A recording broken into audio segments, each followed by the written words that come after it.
My wife is a genius artist. From a portrait of a 3-year-old child, she can draw what they will look like grown up. So when thugs came to her with a 3-year-old photo of Bai Ningbing's childhood sweetheart with just a few strokes, she recognized him as her unforgettable first love. Thus, my wife had a sudden idea and deliberately drew him to look like me, completely ignoring the fact that to save her from a fire, my hands were completely ruined, meaning I could never operate again. In the end, I was taken by the debt-collecting thugs, thrown into the sea. Meanwhile, she and her sweetheart seized my inheritance and had a grand wedding abroad. Opening my eyes again, I had returned to the year the fire happened. Fong Yuan, your house is on fire. Sister Bai Ningbing is still trapped inside. Come back quickly and save her. At this moment, Bai Ningbing's best friend since childhood, Lu Ruyan, was on the phone with me, her voice trembling and anxious, acting completely panicked. At that time, I was standing at the sink, just out of surgery. My gloves were still stained with blood. I hurriedly put down the phone and quickly took off the blood-stained gloves, staring closely at my own hands. There were no ugly scars burned by fire on them. My 10 fingers were smooth and whole, with only a thin layer of calluses. I sighed deeply, confirming that I had returned to before the fire. Last time, I got out of surgery early in the morning, only to receive a cry for help from Bai Ningbing's best friend. I didn't even have time to change my clothes, and rushed straight there from the hospital, charging into the fire to save Bai Ningbing. She had fainted in a corner. At that moment, a burning wooden beam was crumbling precariously above her head. To save her, I lunged forward and caught the beam with my bare hands, which forcibly ruined my own hands. From then on, I could never operate again, and was dismissed by the hospital, losing my job. But after Bai Ningbing woke up, while tearfully expressing her gratitude to me in front of everyone, she secretly complained to her best friend behind my back. Disgusted, she said my hands full of scars were as disgusting as being covered in dense, crawling bugs. Her best friend Lu Ruyan smiled and advised her, if you find him disgusting and useless now, just divorce him and find a better one. But before things even developed to that stage, I was targeted by several knife-wielding thugs at my door. They looked at the portrait in their hands, came up and knocked me out, putting me in a sack. They planned to throw me into the sea to silence me. Before being tossed down through a small hole in the sack, I saw the portrait the thugs were holding. The portrait was indeed of me, but the photo of the child attached to the top right corner was not me. I immediately thought of my wife, Bai Ningbing. She is a famous genius artist. She can draw a person's adult self from a 3-year-old's photo. She once assisted the police in solving a major case, and that photo of the child, I had once seen it in her photo album. It was exactly her childhood sweetheart, her unforgettable white moonlight, Wang Dadang. After being thrown into the sea by the thugs and perishing, my soul lingered around her, unable to dissipate for a long time. The first day after my death, she brought Wang Dadang into our home. Then, on the bed I bought, they performed intimate acts. Later, they seized my inheritance, went abroad, chartered a yacht, and had a grand, glorious wedding. I entered the underworld full of hatred, while they enjoyed their wedding night. Until the moment my soul dissipated, I still couldn't let it go. Hatred was like a poisonous snake, wandering in my mind. I made up my mind. Before, they caused my innocent and tragic death. Now, I will make them reap what they sow. Lu Ruyan's urging voice urgently came through the phone. I picked up the phone. My voice cold. For a fire, call 119. For an ambulance, call 120. Just use your hands. Lu Ruyan on the other end of the line unsurprisingly exploded, cursing at me directly. Fong Yuan, you ungrateful wolf, heartless and ruthless. Bing Bing treats you so well normally, and this is how you repay her? And what about you? You have time to call me, but no time to call 119 for her? Are you hoping she dies in there? Lu Ruyan instantly shut up, blocked by my words, unable to speak. Although she grew up with Bai Ningbing and studied abroad together, her family's condition wasn't as good as Bai Ningbing's. This caused her to be jealous of Bai Ningbing since childhood. She always kissed up to Bai Ningbing, fearing her, yet envying her. They weren't good friends at all. After changing my clothes, I continued preparing for the next surgery and turned off my phone completely, ensuring I wouldn't receive any messages. Seeing these hands of mine, still able to perform surgery, a strong sense of relief surged in my heart. 3 hours later, a surgery ended. I changed my clothes, and the nurse at the information desk reminded me that Bai Ningbing had arrived. Bai Ningbing had visited my hospital a few times in earlier years. Most of my colleagues knew that we were husband and wife. I replied nonchalantly and casually asked about her injury. The nurse stammered, her eyes filled with concealment and hesitation. Sister Bai Ningbing is fine, but the Mr. Wang who came with her, his hands are severely burned. I paused, realizing I had to do rounds anyway. I asked for both of their room numbers in passing. When I arrived at their ward door, the door wasn't fully closed. The sound of their conversation drifted out. Bai Ningbing was holding a phone, frantically taking pictures of Wang Dadang's injuries. After showing them to Wang Dadang, she buried her head in the phone, typing away. Wang Dadang looked pale, smiling as he coaxed Bai Ningbing. Bing Bing, relying on this charity crowdfunding, we can easily get a lot of money for free. Once I endure through this period, I'll take you away from here, and we'll go live abroad. After hearing these words, Bai Ningbing's face was full of heartache and emotion. She cried beautifully, showing true feeling. But your hands, it's all my fault. Saying this, she leaned her body onto Wang Dadang. Seeing this, I remembered. In my past life, after my hands were burned, Bai Ningbing, I don't know who she heard it from, insisted I set up a charity crowdfunding, but my savings from early years were enough to cover the medical bills and living expenses, so I sternly refused her. She instead grew angry and cursed at me. Idiot, you won't even use a fast way to make money. Unexpectedly, she didn't give up, secretly took photos of me, and filed a false application. Finally, I threatened to call the police, which made her stop, waiting until Bai Ningbing in the ward finished crying. I also pressed off my phone, secretly opened voice recorder. She wiped her tears, stood up, turned to grab water from the table, and at a glance, saw me, who had just walked in. In her tearful eyes, malice suddenly seeped out. Fong Yuan, how do you still have the nerve to appear in front of me? Did you want to watch me burn to death alive, and then inherit my dad's inheritance left for me? Her face was full of meanness, pointing her finger right at my nose. Hearing this, displeasure surged in my heart. With a little force, I bent her hand to the side, warning her coldly, you are not worthy of mentioning teacher Bai. Speaking of which, I felt a bit sad. Her father was my mentor, who entrusted her to me before he died. bride. But Bai Ningbing to accompany Wang Dating's dog's birthday threw a tantrum and didn't show at teacher Bai's funeral. With her fingers grabbed by me, in an instant, her face pale. She glared at me with wide eyes, trying hard to break free. As soon as I let go, she fell straight to the ground. I glanced at Wang Dating lying in the hospital bed. His hands were wrapped in a thick layer of gauze, just like me in my past life, looking wretched and grimacing. Bai Ningbing used the wall to stand up. I turned around and asked, the house was perfectly fine. Why did it catch fire? And why did Wang Dating appear nearby so quickly? Bai Ningbing's expression turned stiff. She glanced at Wang Dating behind her, lowered her head guiltily, unable to utter a single word. I sneered inwardly, recalling that before the fire in the last life, Bai Ningbing secretly brought Wang Dating home. They kissed and hugged uninhibitedly at home, eating the dumplings I made, and using the wine I bought as a catalyst for their relationship. Later, they accidentally caused a mishap. Wang Dating luckily escaped, but Bai Ningbing couldn't withstand the thick smoke and fainted. When Lu Ruyan told me all this back then, she stood there laughing wildly. I didn't expect you to love her so much that you specifically rushed back from the hospital and charged into the fire, ruining your hands and losing your job. Look at Bai Ningbing. Is she grateful to you at all? I snapped back to reality, looking at Bai Ningbing stammering in front of me. Wang Dating just happened to be passing by. He looked up at me, and then like a wild beast, cursed to the heavens. Isn't it all because of you? Even a stranger would lend a helping hand, but you, as her husband, just stood by and did nothing. Who gives you the right to question me here? I raised an eyebrow, saw Lu Ruyan standing outside the door with medicine, and casually asked her back. Is that so? Bai Ningbing stared nervously at Lu Ruyan, both angry and guilty, bumped past me and left the ward. I also left the ward to continue my routine round. After work, I returned to another apartment. It was the one I bought before marrying Bai Ningbing. Just as I opened the door and walked in, Bai Ningbing was in the kitchen washing her hands and cooking. She was a highly renowned genius artist and always took great care of her hands. Remembering when my hands were burned previously, she despised me as useless, said the lines on my hands were disgusting, and she couldn't accept them. She just kept eating out, leaving me alone to figure out my 3 meals. When I was hospitalized, she only visited once, and after that, wouldn't even spare me a glance. Bai Ningbing brought the dishes out, saw me, shot me a cold glance, and then poured all the food into a thermos. She put the lid on, grabbed her bag, and left. I entered the kitchen and found her phone tossed on the counter, while a few messages popped up on the screen. Baby, I've already passed verification. Forward this to your WeChat moments, and make sure to block people who know me, especially Fong Yuan. Following that was a link to a charity crowdfunding post. In the photo, Wang Dating looked pale, his hands wrapped in gauze. He disguised himself as an orphan with no parents above and no dependents below, a pitiful young worker suffering from severe illness. In the comments section, unknowing people were donating to him one after another. I sneered, took out an unused alternate account, and anonymously in the comments section, released that voice recording, along with the proof of assets under his name. A while later, the comments section was skeptical of the news I posted. This person is a scammer. Look, he has an investment company under his name, worth 6 figures, and still comes here to scam money. Is it real or fake? It doesn't look like it. I followed the info posted by the person above to dig, and it's actually true. Guys, don't get scammed. Following that, more and more of his real information was dug up. Wang Dating's comment section was overrun. Caring netizens crazily spammed red warning emojis in the comments. A few days later, Wang Dating was forced to delete this crowdfunding post. I increased the traffic, giving this matter to promotional bloggers. Various marketing accounts exerted efforts simultaneously, branding them with headlines like exposing the genius artist and famous investor commits crowdfunding fraud. Various media outlets saw the gimmick and eagerly reposted it. The matter gradually fermented. Netizens kept digging into who this genius artist and the famous investor were. Although no one cared about Wang Dating's tiny company, Bai Ningbing, this talent freak, the genius artist who assisted the police in solving cases, was actually dug up and was even pushed onto the trending topics. Her official account was also blown up. Holy crap. The genius artist is a scammer? One painting can sell for so much money, yet she still comes to scam ordinary people's money? Didn't they say she did good deeds before? Now, I happily scrolled through my phone. Looking at these comments, I was very satisfied, but the effect I wanted didn't stop there. When Bai Ningbing returned from the hospital, she looked like a piece of deadwood with no life left. Her face was haggard. Her eyes were bloodshot. She used her hands to personally cook for Wang Dating. In the past, Bai Ningbing was always arrogant, claiming her hands were meant to create beauty. She loved her hands very much and never willing to do chores. So after we got married, I washed all the clothes in the house. Seeing her toss her coat into the laundry bin, walking into the bedroom without looking up, I took out from my pocket the pinhole cameras I had prepared early on. I sewed them all into the buttonholes of her clothes. A doctor's hands have sutured wounds big and small, using all sorts of fine threads. Doing this kind of fine work was simply a piece of cake. The next morning, Bai Ningbing, still right in front of me, went to deliver food to Wang Dating without any hesitation. I opened my phone to test the camera I installed on her. Did it work? It wasn't until I saw Wang Dating's face on the screen and Bai Ningbing in the mirror that my heart finally relaxed. For more than 10 consecutive days, while I was busy with work, I was also investigating Wang Dating's company's fraud records, and the camera installed on Bai Ningbing finally caught what I wanted. She went to see a man in the afternoon, burly in figure, with a terrifying scar on his left cheek. A chill ran down my spine, remembering that in my past life, the one who mistook me for Wang Dating and threw me in the sea to drown included the scar-faced man who spoke to Bai Ningbing. Draw it. The camera was pointed right at the man's face, and then turned to the photo in Bai Ningbing's hand. A child who looked only 3 or 4 years old, exactly Wang Dating when he was little. My heart tightened, staring nervously at the screen. Bai Ningbing was greedy for money, used to an easy life since childhood. She disliked doctors, saying the salary was low, the work was busy, and always complained a lot about me. And after her childhood sweetheart in White Moonlight, Wang Dadang, returned to the country and started a company. She kept in close contact with him. Of course, she wouldn't let go of such a money-making opportunity. Bai Ningbing took a bank card from the man's hand. The man nodded in satisfaction. That same night, Bai Ningbing returned with the photo. Seeing me still sitting in the living room, she trembled, hurriedly turned around, bent over, pretending to change shoes, and secretly stuffed the photo into her coat pocket. Have you eaten?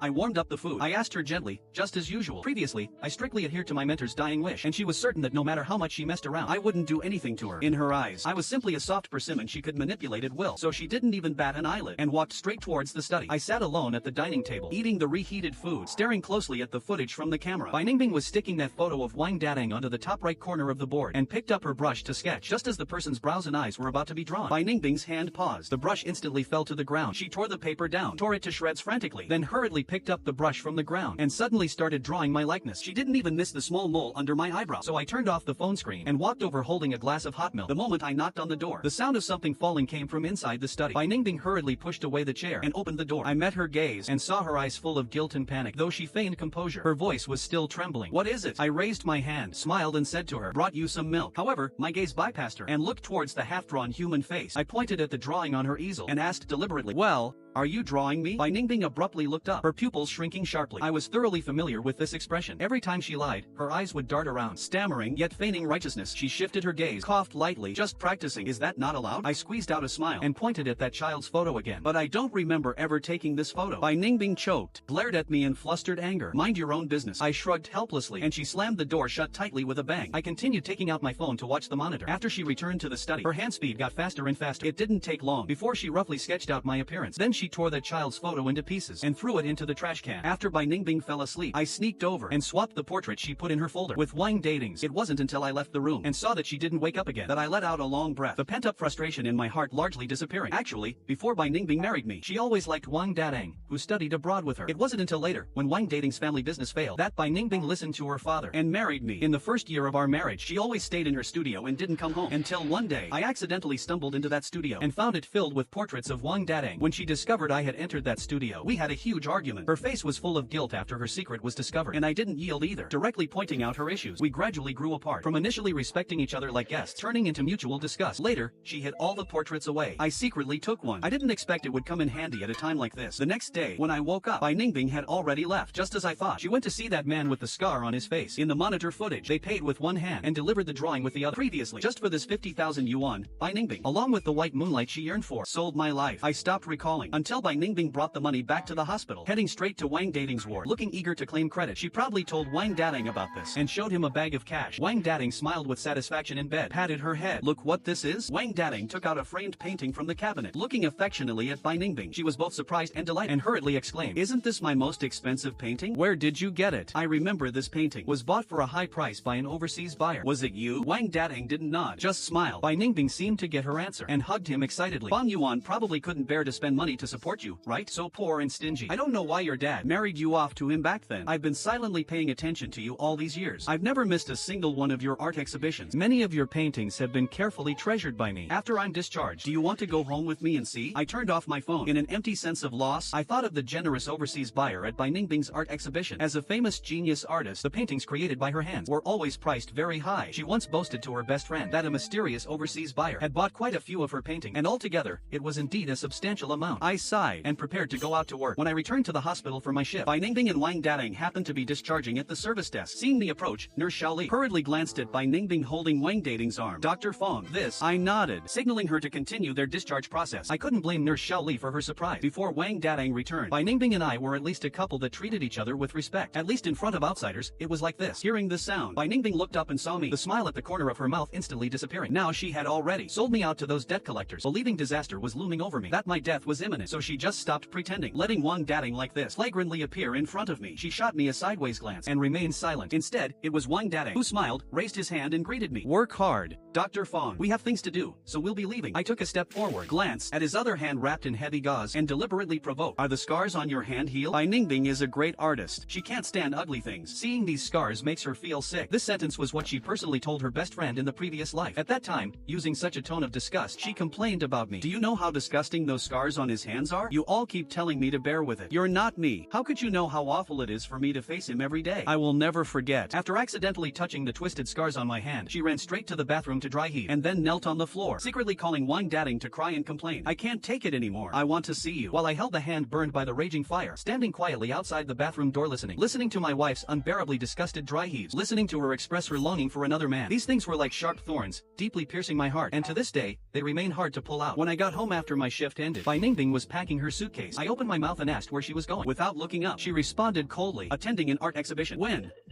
Do you need me to take you? She turned back and looked at me warily, a trace of panic flashing in her eyes. And no need. As soon as she finished speaking, she carried her things and walked past me. I opened the surveillance video and found Bai Ningbing's flight information in it. It was an international flight at 3 p.m. the day after tomorrow, and her traveling companion was Wang Dating. I took a screenshot, used a number Bai Ningbing hadn't used in a long time, and contacted the scar-faced man. I sent a message to give him a heads up. When night fell in the dead of night, I quietly got up, took out the camera hidden in Bai Ningbing's buttonhole, and flushed it down the toilet along with the cut-up SIM card. I took a few commonly worn clothes and moved into the hospital dorm. While busy, I quietly waited for news of Bai Ningbing and Wang Dating. When I finished my third fracture surgery and went on rounds, the TV in the ward was broadcasting the news about the famous investor and genius artist absconding with charity funds. In the ward, a seriously ill little girl was hugging her doll tightly, staring unblinkingly at the report. It's all a lie. Fake. It's fake. A heart-piercing cry rang out miserably. Ignoring her broken bones and unhealed hands, she threw away the doll and shattered a painting placed by her bedside table. I hurriedly called the nurse in to soothe her emotions. Just as I was about to leave, I accidentally caught a glimpse of the painting covered in glass shards. The colors and composition were very familiar. It was the painting that won Bai Ningbing her first award 10 years ago. At that time, she donated all her prize money to children suffering from severe illnesses who needed funds for treatment. The little girl was restrained by us on the bed, her doll eyes full of despair, staring blankly at the ceiling. With tear-filled eyes, she turned to look at me and choked out, "Uncle, I always made becoming a kind and talented artist like her my goal. Tell me, that news is fake, right?" Her voice grew lower and lower. I froze, my emotions complex for a moment, unable to make another sound. The video of Bai Ningbing and Wang Dating didn't take long to spread everywhere. When I returned to the department, my colleagues all looked up at me, and when I looked up, they pretended to casually look elsewhere. In the video, Wang Dating and Bai Ningbing were at the airport, stopped on the spot by a group of burly men. Those thugs, taking advantage before the police arrived, had already rushed forward and almost beat Wang Dating half to death. Bai Ningbing's face was full of panic and disbelief. She dropped her luggage and bag and recklessly charged toward Wang Dating, who was surrounded. By the time the police arrived and pulled them apart, Bai Ningbing was like a puddle of mud, collapsed on the ground, struggling and whimpering. Her hands hung weakly by her sides, covered with large and small red, swollen marks. From start to finish, her hands couldn't be lifted. Arriving at the hospital, Bai Ningbing was pushed off the ambulance by people and rushed all the way to the emergency room. I stood 5 meters away from her, quietly watching all this unfold. I was calm, as if watching a story from another world. Her eyes, full of ash and despair, when she saw me, were like grasping a life-saving straw, staring dead at me. She desperately tried to sit up and toss about, but was restrained by the nurses around her. Seeing me standing still with no reaction from her increasingly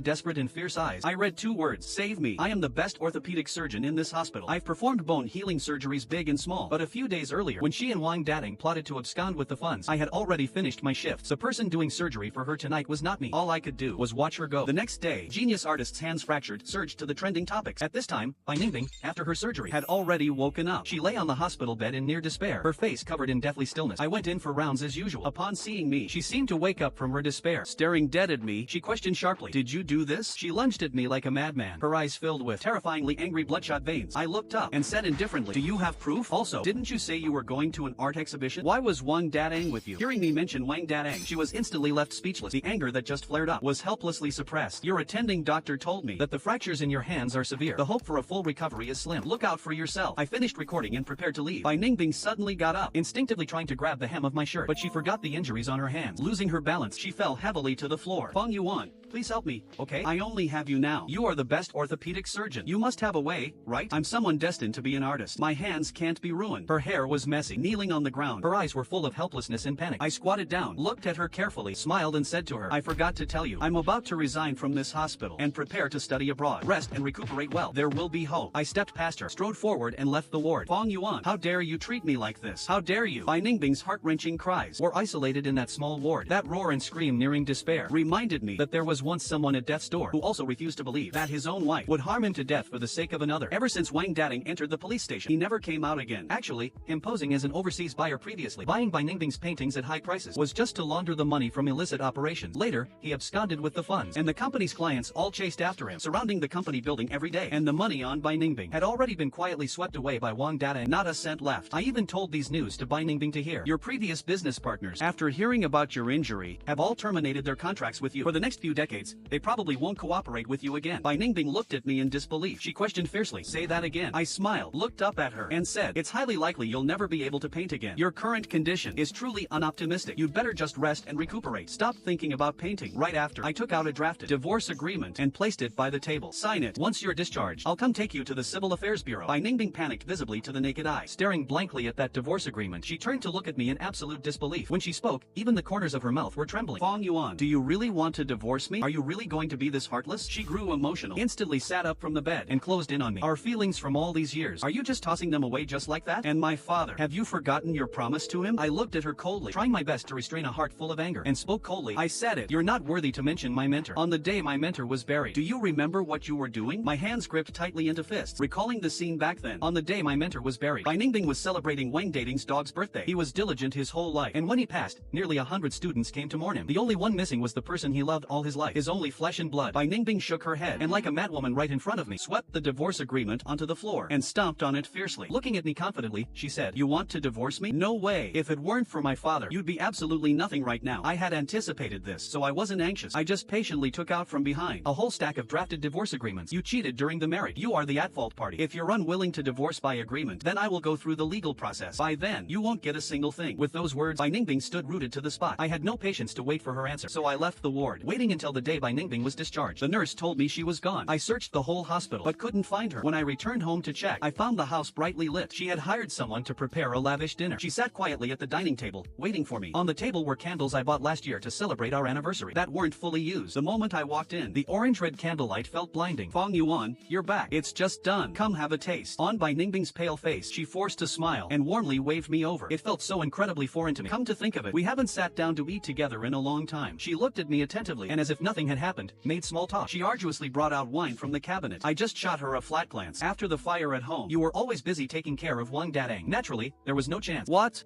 Are you not going to see him lately? I used to be the one cooking. Bai Ningbing disliked the kitchen, said it smelled of grease, and didn't want to waste her hands. She never stepped one foot inside. Every day at home, I was the one waiting for her to come back to eat. But she was always out socializing, and rarely came back. I put down my bag, and walked straight up. Have you signed the divorce agreement? In 2 months, I'm going abroad. Since you're free, let's go to the Civil Affairs Bureau tomorrow. Bai Ningbing restrained her smile, and put down the wine she just picked up. Fong Yuan, did you forget? Today is our wedding anniversary. Can we first just sit down properly, and have a meal? I raised an eyebrow, with no intention of sitting down. I just looked at her coldly. She spoke to herself. Fong Yuan, I know I was wrong. I was deceived by that guy Wang Dadang. My father told me long ago that his intentions were impure. Only you are worthy of entrusting my whole life to. I was young and arrogant back then, and didn't listen to my father's words. It was my fault. Bai Ningbing stepped forward to hold my hand. Looking up at me, tears fell down streak by streak. But everyone makes mistakes. There's always a moment of confusion, isn't there? She's right. Everyone makes mistakes, but some mistakes cannot be made twice. Bai Ningbing pined for Wang Dadang all these years because she valued the things attached to him. A poor student with a simple background and impoverished family versus a wealthy childhood sweetheart wrapped up with meticulous effort. For her, it was a very simple choice to begin with. But now, Wang Dadang was facing a crisis, and she herself couldn't survive on her own. I once again became a strong support she could cling to. I forcefully shook off her hand and straightened my cuff she had wrinkled. After I broke free, she still seemed unwilling to yield. Must we really reach this point? I turned my head away and ignored her. She scattered everything on the table to the floor. Sitting among the debris, she burst into tears, as if she had become a different person. After she cried tiredly, she started smashing things, decorations, wine bottles, candles, smashing whatever she could meticulously find. Just like that, we dragged things out in a mess for a whole night, physically and mentally exhausted. When dawn was about to break, Bai Ningbing, sitting crying on the floor, seemed to think of something. Hurriedly from the broken fragments, she tremblingly found a pen and signed that oil-stained divorce agreement. Later I learned it was to avoid leaving with nothing that she made this compromise. Before going abroad, I sold the apartment under my name, and the buyer happened to be her best friend. On the day Lu Ruyan brought people to kick Bai Ningbing out of that apartment, I happened to drive by downstairs. Bai Ningbing cursed loudly downstairs. Lu Ruyan is a despicable person. Lu Ruyan smiled mockingly, pointing at her and mocking. Do you still think you're a genius artist? Stop putting on that high and mighty act for me. If you hadn't been vain and looked down on Fong Yuan, insisting on messing around with Wang Dadang, how would I have today's glory? Bai Ningbing pulled her hair and cursed loudly. Their scuffle attracted more and more onlookers. Finally, it attracted the police. The two of them in the police station mutually exposed each other's secrets. In the end, it escalated. Digging up past old scores, the police started to investigate them, and because I had to cooperate with the investigation, I saw them again straight in the courtroom. Bai Ningbing and Lu Ruyan looked ashen, sitting in the defendant's seat, numbly listening to charge after charge. Before the the second session could begin. Bai Ningbing went mad. She was sent to a mental hospital overnight. When I was notified by hospital staff and rushed there, Bai Ningbing was being restrained on the bed by doctors and nurses. They said Bai Ningbing was involved in a case and suspected of faking madness to escape trial, so she needed to be observed in the hospital for a period to confirm the appraisal. Bai Ningbing kept clamoring to see me. Left with no choice, they had to notify me to come. In the dead of night, Bai Ningbing woke up. Seeing me sitting by her bed, she began to cry softly. I wiped away her tears and said to her extremely gently, "Listen to the doctors, be good, get proper treatment, and you'll get better. You must get better. Otherwise, there will be no one to bear those consequences." After all divorce matters were concluded, my procedures for going abroad were almost done. On the day I boarded the plane, Bai Ningbing, I don't know from where, found out my flight information and sneaked out to wait for me at the airport. She wore the blue dress she had on the first time I saw her. Back then, she received a call from my mentor to return from abroad. When my mentor and I came to the airport to pick her up, she was wearing this exact dress. In the northern November winter, she dressed like this, looking very thin. Just getting off the flight, she very warmly and naturally took over the coat I was still hesitating whether to offer. "Thank you,